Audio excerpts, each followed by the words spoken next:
What's going on, ladies and gentlemen, and welcome to this latest installment of the Detroit News Basketball Podcast, brought to you by Varsity Ford of Ann Arbor. And as always, I'm your host, Coty M. Davis, Pistons beat writer at the Detroit News. Please remember to follow me on all your social media platforms at Coty Davis _24. Once again, that's Coty, COTY DAVIS _24. And I'm alone, of course, with my co-host Tarohn. My brother, what's going on, man? What's going on, Coty? And make sure you guys follow me at Tarohn Finley, TAROHN FINLEY on all social media platforms. And Coty, I'm gonna be honest, I can't remember the last time I've been this excited to talk about the Pistons. It's been some years.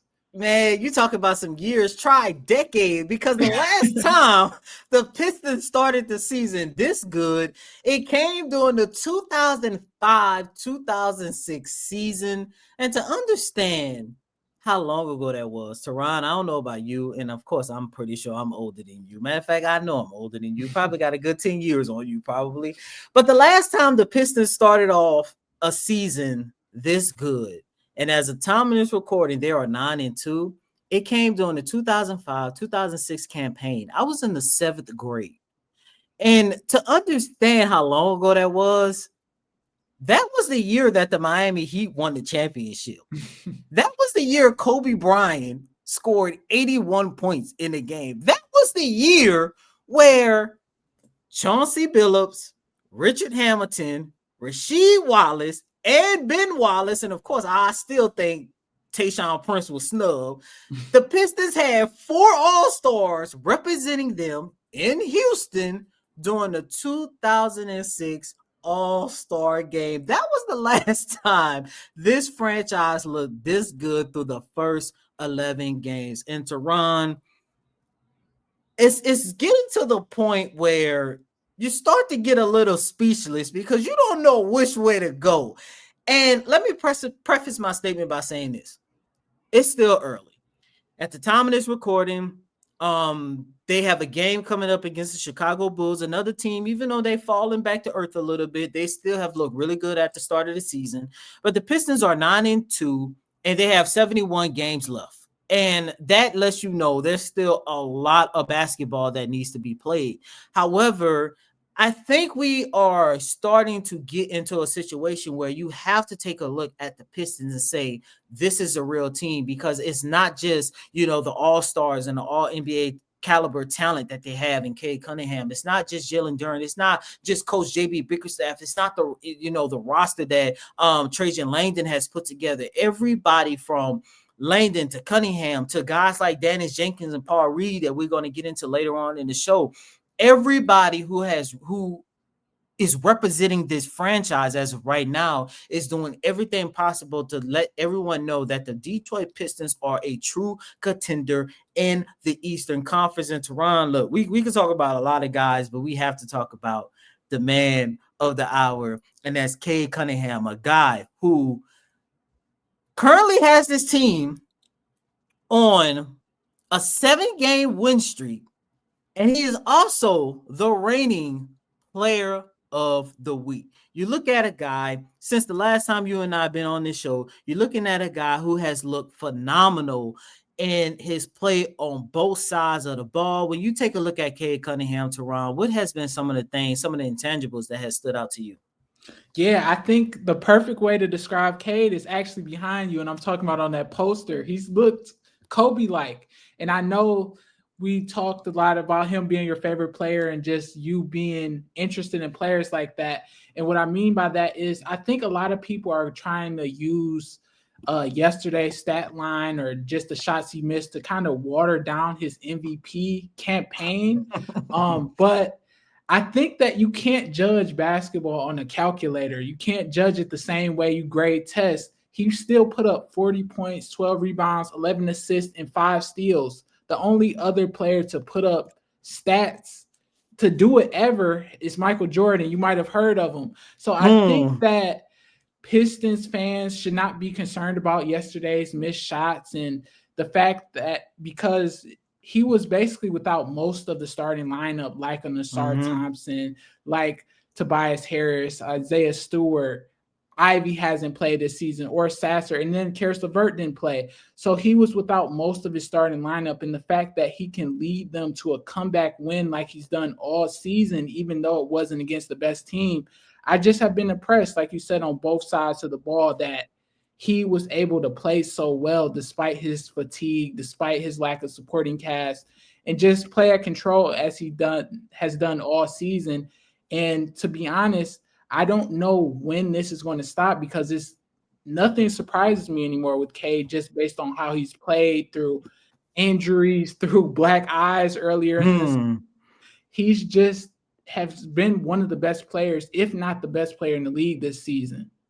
And I 100% agree with everything that you just said. I mean, once again, you're talking about a guy who's won Player of the Week honors, a guy who has averaged 30 points on 54% shooting, averaging close to 10 assists over the past week. And look at some of the games that they had an opportunity to win. He led them to a 4-0 week, a game against the Grizzlies, a game against the Jazz, a game against the Nets, a game against the Philadelphia 76ers, a game in which he started off, I believe, 1 of 6. He had 2 points in the first half, ended the night with 26 points. 24 came in the second half. And by the way, look, Cade is phenomenal. Let me just go ahead and say that. But I love the fact that he's not just doing it on the offensive side of the ball. He's also doing it on defense. And when I've taken a look at Cade, I think that's where I can honestly say I've been the most impressed by his growth this year. Because look, Tarohn, you could attest to this probably more so than I can.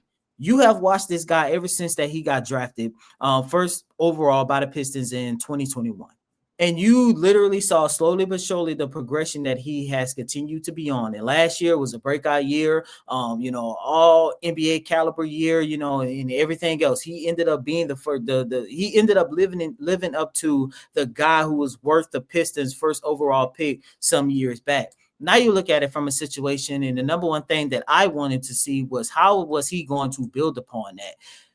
And you're looking at a standpoint that he's literally has embodied the Pistons' defensive mindset. And it's not just me talking about it. He also talked about it a couple weeks ago when I asked him about it. Yeah, I think, we have, obviously, Asar's an unreal defender. But that's our identity, and I can't be, just a one-sided player. I got to make plays on both ends of the ball. So, early on, just getting in the rhythm with that, pushing myself to make plays on that end of the ball. I think I have a lot of room to grow with it so far this year. I think I've, put us in some tough spots at times, but try to keep making plays for the team and, help us win games. And you talk about making plays for the team, of course, on the defensive side of the ball, and that's exactly what he's been doing. As of right now, this young man has recorded 9 blocks and have had 15 steals. I've been loving the growth and the progression of Cade Cunninghan, once again, on both sides of the ball, but even more so on defense. However, he's still a phenomenal offensive talent, because when you take a look at some of the games that he has had, especially in the second half, and as of right now, he is third in the NBA for averaging the most points in the second half at 18.5 points, shooting close to 60%. That's just stupid numbers at this point, if we could just put it like that. But Cade has been phenomenal, man. And look, I'm not going to say that he deserves MVP as of right now, but he's definitely in that conversation. I mean, I think as of right now, if I can keep it a buck, and Tarohn, you can let me know how you feel. But I think the top 3 MVP candidates as of right now is Victor Wembanyama, Luka, and Cade. Right. And I agree with that. I think that, people are going to obviously be drawn to Wembanyama just because of what he's doing is so out of the ordinary, like, to just put it mildly. But I think we talked about what does Cade have to do to win MVP. And I know it's still early, a very small sample size in the season, but I remember one of the things you said was they would have to be first in the East. So they are that, and he's leading, like you said, on both sides of the ball.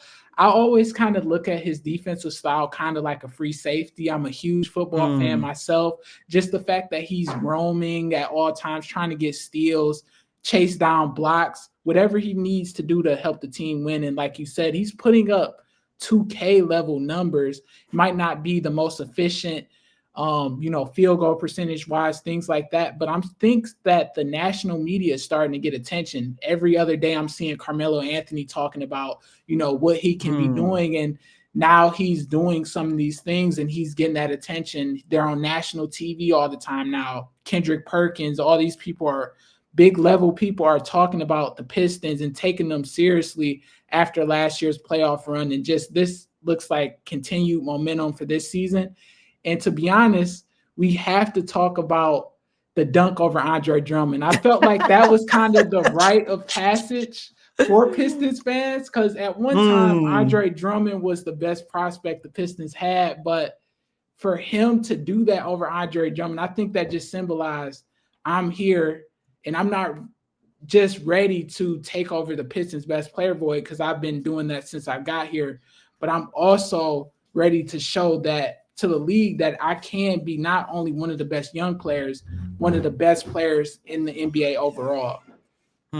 As I just mentioned earlier, it's been an outstanding performance from Cade Cunninghan through these first 11 games, and I'm excited to see what the rest of the regular season has to offer. However, Cade has not been the only reason and the only guy that has lifted the Pistons to their 9-2 start. Tarohn, remember when we did our season preview and I said that Jalen Duren has an opportunity to be an all-star?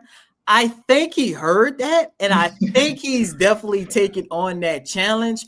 We're going to hear from Jalen Duren on the other side of the break. I had an opportunity to sit down with him as we talked about his breakout season and how he has been able to kind of put aside the off-court business side of basketball and still stick to helping the Detroit Pistons thrive for this upcoming season. For 44 years, Varsity Ford in Ann Arbor has been more than just a dealership.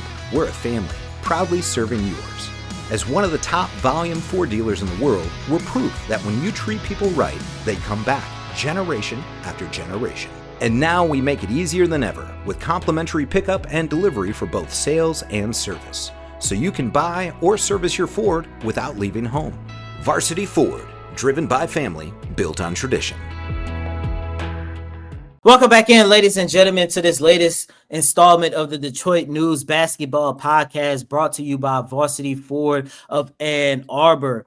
Jalen Duren has been by far this team's second best player through the first 11 games of the season. And Tarohn, I don't know about you, but it has been impressive to watch Jalen Duren's growth ever since I got to Detroit. And as of right now, he's averaging 19.5 points, 12 rebounds, and 1.5 blocks. His best game of the season so far came in the Pistons' Mexico City win over the Dallas Mavericks, which, by the way, the Dallas Mavericks, they are sorry, league of their own when it comes to being terrible. But it was a game in which he recorded a career high 33 points and had 10 rebounds. And to be honest with you, man, I knew going into the season that this was going to be a big year for Jalen Duren. As you know, he did not get the rookie contract extension going into the season, and I knew that was going to motivate him. So last week when the team was in Memphis, I had an opportunity to sit down with Jalen Duren and just ask him, what has been, the reason for his hot start and how has he been able to, put aside the off-court basketball stuff and actually focus on helping the Pistons continue their resurgence. I know when we was in Mexico City, you mentioned that, one of the takeaways that you would take from the trip would be, some of the good food. What was the best dish that you had in Mexico, if you remember? I'd probably say Duncan took us to this taco spot. Took us to this taco spot up there, like the first night we got there. That was probably the best food I had while I was there. I forgot the name or where it was at, but if you ask him, he'll tell you that was good. You remember like what was on the taco? Like was it shrimp taco? They gave us like a variety of. I think it was shrimp, beef tacos. I think it was like chicken tacos. Yeah. It was like a variety of all types of different stuff. Gotcha. So I know you mentioned that was like one of the highlights of your trip in Memphis, but in Mexico City. But now, of course, it's your career performance and stuff. How different has the start of this season been versus the last couple of years that you had? I think it's just a testament to the work I put in over the summer, the focus and the grind that I've had. Honestly, just getting more and more comfortable as I progress in the league, as I play in the league and get to learn the game, learn my opponents, learn my teammates, learn the system. So yeah, I mean, all in all, those are just testament to the work, man. Yeah, I was gonna ask you about getting accustomed to the system, because I remember at the start of last year when you and I spoke, you said like one of the things that you was doing was just trying to learn what Coach J.B. Bickerstaff wants and stuff from his big men and stuff. I think I probably asked you this on media day. If I did, forgive me, but how different is it for you to like have an opportunity to start a season where you already know what Coach is demanding and what he's asking for you, and you already have that chemistry and stuff? Man, it's great. I mean, it's the first time in my career, literally. So obviously, I've had 3 different coaches. I've had 2 different front offices, but I don't want to use that as an excuse, but I don't think people understand how much of a change that is. Yeah. You know, learning 3 different systems, learning 3 different personalities, and all 3 coaches wanted different things from their bigs, you know what I mean, in my position. So I would say building a relationship with JB, playing under him for a year, being able to have conversations with him and watch film with him, and him being very vocal about what he wants to see from me has been very helpful for me. That's it. Oh, go ahead. It's been great though, man. Like I said, first time in my career I've been able to come back into a season with some consistency within the game plan, within the coaching staff, within our system. Like that gives me also confidence in knowing what to work on in the summer and all that. You know what I mean? What I know with Bickerstaff, I think me and him had talked about this one time. With the big men that he has helped develop and worked with over the years, the Dwight Howards, the Jaren Jackson Jr.'s, who you guys are going to play with tonight. How much is that like kind of give you a blueprint of what he has been able to do in terms of working with big men and stuff? Yeah, I mean, he's a great coach. Great coach. He's a great. He's a. I don't want to say a great man because that's like, but he's a good person. Yeah. He has a good heart. You can tell in the way that he coaches and the passion that he coaches with. And for me, somebody like that is easy to follow. You know what I mean? And somebody who has the passion for the game and the care and the love for all the players, like the real love and care. Like it's not just the business of basketball. It's not just I'm here to be an NBA coach. It's like he really cares. But for me to be the best that I can be, I just wanted to take as much wisdom and as much knowledge from him as I can.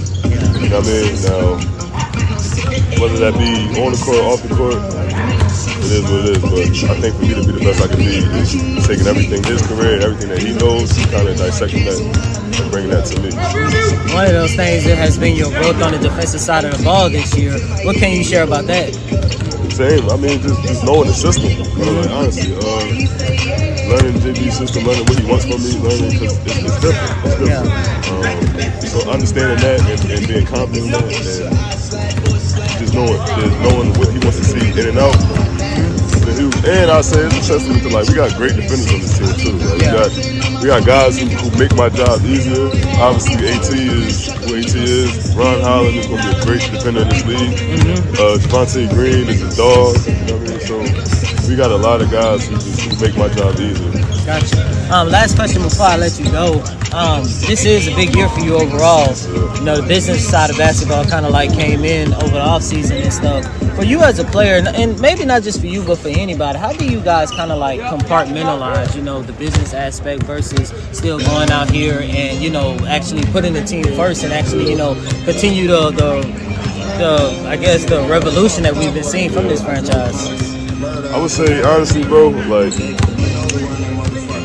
first and foremost, I'm a basketball player. Like this, I've been doing this my whole life. This is what we do. I play basketball, so I'm not.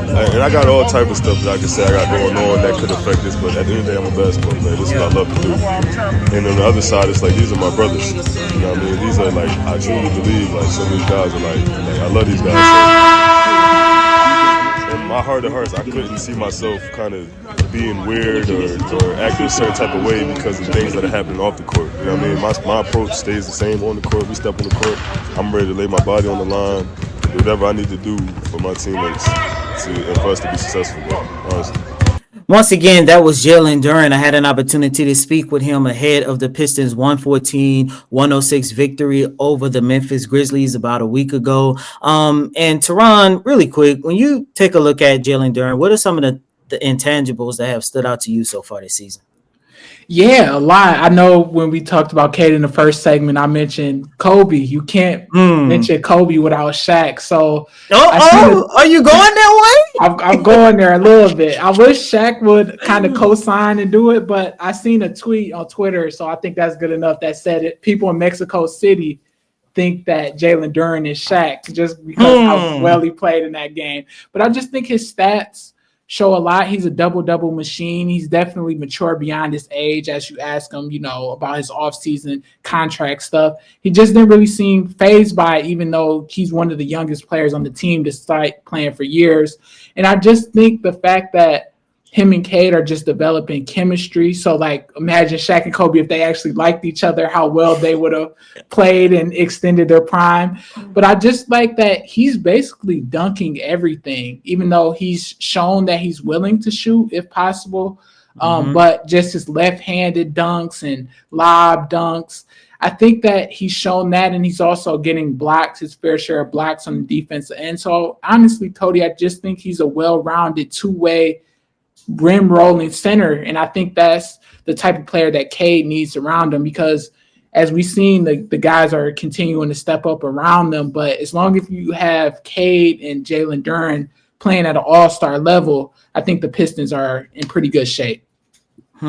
And speaking of the Pistons, you can't talk about their hot start without talking about the depth that this team have. So on the other side of the break, we're going to highlight some guys who have been very important to the Pistons' success, especially one guy who is still on a two-way prospect that I've been raving about since last season.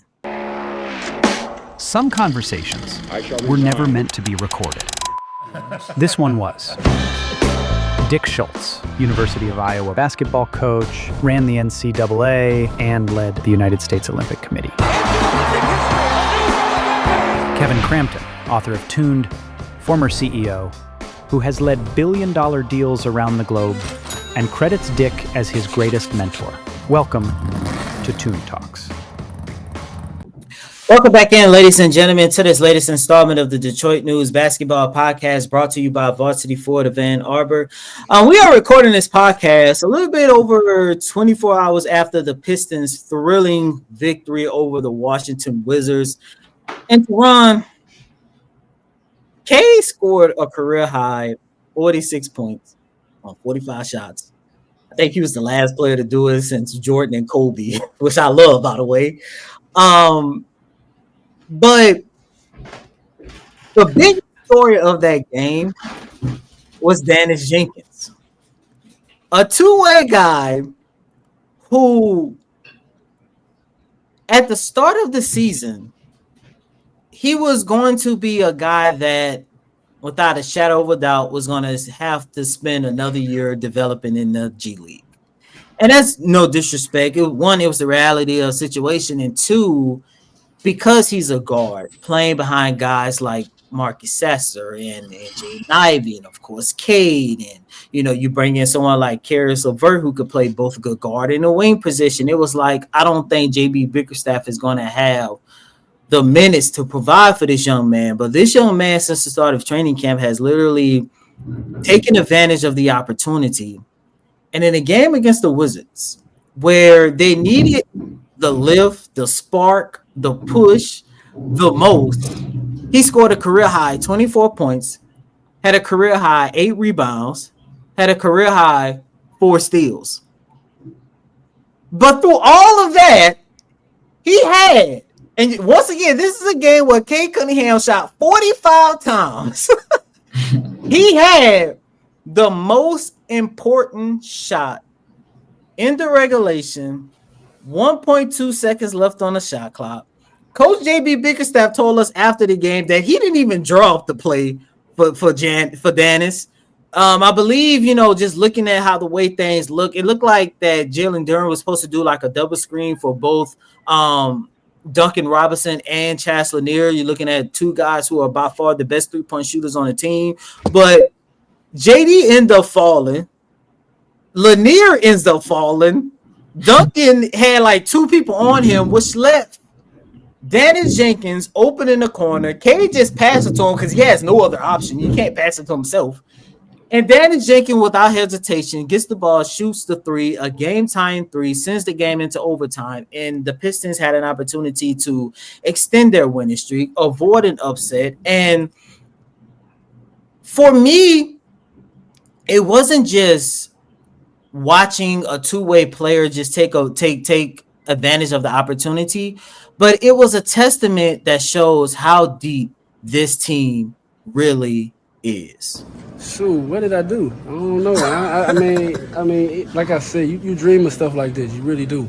And to come out and really hit that type of shot, I really didn't know what to do. I was just filled with a lot of joy, excitement, and just kind of congratulating myself. That staying true to the journey, staying true to the everything. I got to practice what I preach. You know what I mean? I know this life is a marathon. Everything is a marathon. My journey is a marathon, and I started from the ground bottom. You know what I mean? So it's all just a testament to who I am, honestly. And I'm just excited to be in this position. Tarohn, once again, man, Dennis Jenkins was just a small indication, a small example of the number of guys who are responsible for the Pistons 9-2 start. In addition to Janice, who are some of the other guys that have stood out to you that really don't get that shine like they should? Yeah, I think it starts with Ron Holland. I know we talked a little bit about him the last time we recorded, but just the fact that Ron Holland has been able to kind of adjust to either starting some games, playing off the bench in his second year, and just hasn't really missed a beat when he's been in the lineup. I think him and Isaiah Stewart have been able to do that, just kind of transition between starting and coming off the bench. I've been pretty impressed with them. But honestly, Javonte Green, he's someone that at one point I didn't even know if he would make the roster kind of person, because he's that fringe kind of guy. Maybe he's like your 13th man, 14th man kind of guy, but he's been on winning teams and he's been in the league for a little bit of time. So just the fact that he's a guy that might play 38 minutes like he did last night, or play no minutes at all. So I've been really impressed with how he's transitioned in between those roles. He only had 11 points, 11 rebounds, which is a double-double, but isn't the flashiest double-double, but I just have been impressed by him just stepping up.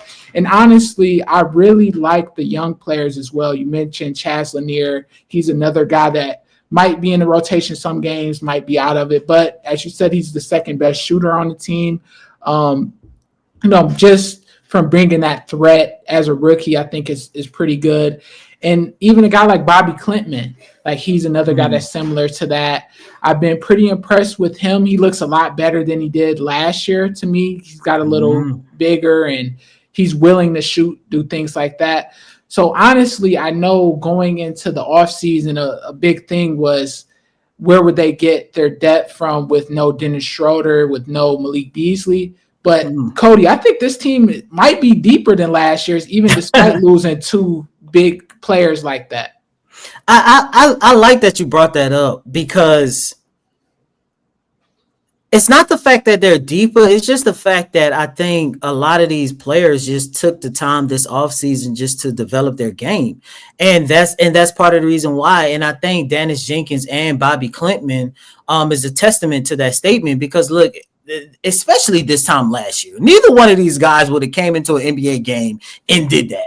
Neither one of them, and that's no disrespect to them, but they had to go through the journey of trying to get accustomed to the NBA, having the right opportunity. And, I remember at the end of the season, and it was the last game of the season, the playoff seedings was already, set and everything. And, Coach only played his starters for 3 minutes, I think it was. I don't think Cade played that game. And, the same thing with the Milwaukee Bucks. And, Bobby Clintman, he had an opportunity to go out there and showcase what he can do. I think he had 18 points and 9 rebounds or something like that. Had a very good game, but it was basically against the Bucks G League team. And to be honest with you, Dennis Jenkins didn't even play good that game. I actually left really disappointed in him, because just watching him with the Motor City Cruise, I was excited to see what he was going to be able to do when on the NBA court in general, regardless of the competition. And I left kind of disappointed. But both of those guys And you know, as a beat writer that, you know, follows this team and literally watches this team and talk to this team more so than some of my family members at certain days. I literally had an opportunity to see how much their game started to change when I was in Las Vegas with them. And even when you go back and you take a look at training camp, you take a look at preseason, you can tell that, look, both of those guys already had the talent, but it's a talent that they had an opportunity to hone. It's a talent that they had an opportunity to produce, develop, and grow, but also the confidence as well. And you know, with Bobby Clinton, he had a phenomenal game against the Brooklyn Nets. You know, if you look on the stat sheet, I believe he had like 8 points and 5 rebounds. And you might think to yourself, man, how is that a phenomenal game? He literally came in Brooklyn and changed the energy and changed the momentum for that team. And if it wasn't for Bobby Clinton, we're probably sitting here talking about how in the world did the Pistons lose against a Nets team that at the time was 1-7. And of course, look, you take a look at the number of injuries that this team has had as of right now. And at the time of this recording, both Isaiah Stewart, Tobias Harris, and Asar Thompson are going to continue to be out with their respective ankle sprains. To have someone like Bobby Clinton and of course someone like Dennis Jenkins come in, it just says a lot about their testament and to their growth. I remember after the game against the Washington Wizards on Monday, Coach JB Bickerstaff said he remembers sitting there watching a team scrimmage during practice, and he said he remembered thinking to himself, how in the world am I going to distribute minutes with all of the guys that I have on this roster? Because he said everyone deserved an opportunity to play. And that's not the first time I heard him say that. I think that's the second time. And the first time he said it, I'm not going to lie to you, I was like, oh, well, he's just saying it. But after he said it again on Monday, looking at what Danish did against the Wizards, looking at what Bobby did against the Nets, and hell, someone like Paul Reed, who every time you call upon him, he's going to step up. It just shows you that these guys are connected. They all have the confidence in themselves and each other. And it's part of the reason why, Tarohn, I don't know about you, but if we're sitting here come the end of April and the Pistons, let's say they are a top 2, top 3 seed, maybe can hold on to that number 1 seed after 71 games. It's just a testament to the growth. And I don't know about you, but I'm excited to see how the rest of the season is going to shake up. Yeah, I'm excited as well. And, I never thought that I don't want to say that because I was really interested in the development of a lot of these players. But if you would have told me even, in the beginning of this month that they will be without all the players that they have been without, and they're still able to compete and win these games, I would have looked at you like you were crazy, Coty, to be honest, just because some of these players, are still in their development phase in the preseason. And I still wanted, it was still a lot for me. They wanted me to, kind of left a lot more on the table than they actually produced, I would say. Left more to be desired. I get it. Yeah. So I would be a little concerned, but honestly, I think that the injuries are only going to help with the depth because these players are actually getting developmental minutes instead of just playing in the G League or just getting reduced minutes. So once we fast forward to March, April, things like that, these guys actually have minutes in clutch games. So I think that that's going to help them once all the players start coming back, like an Ivy, Isaiah Stewart, all those guys. So I honestly am not as concerned about the injuries as a lot of Pistons Twitter and people like that are just, thinking that the Pistons are going to have a Lions-like season where everyone just starts getting injured and things like that. It's 82 games in the NBA season. Pistons fans shouldn't be worried too much about the injuries, especially with the young players stepping up. And with that said, that's going to conclude another installment of the Detroit News Basketball Podcast brought to you by Varsity Ford of Ann Arbor. As always, I'm your host, Coty M. Davis, Pistons beat writer at the Detroit News. Please remember to follow me on all your social media platforms at Coty Davis _24. Once again, that's Coty, COTY DAVIS _24. And be sure to follow me at Tarohn Finley, TAROHN FINLEY on all social media platforms. Hopefully the next time we talk, Coty, the Pistons are still on this winning streak. Hopefully, my guy. But until next time, ladies and gentlemen, peace. Peace.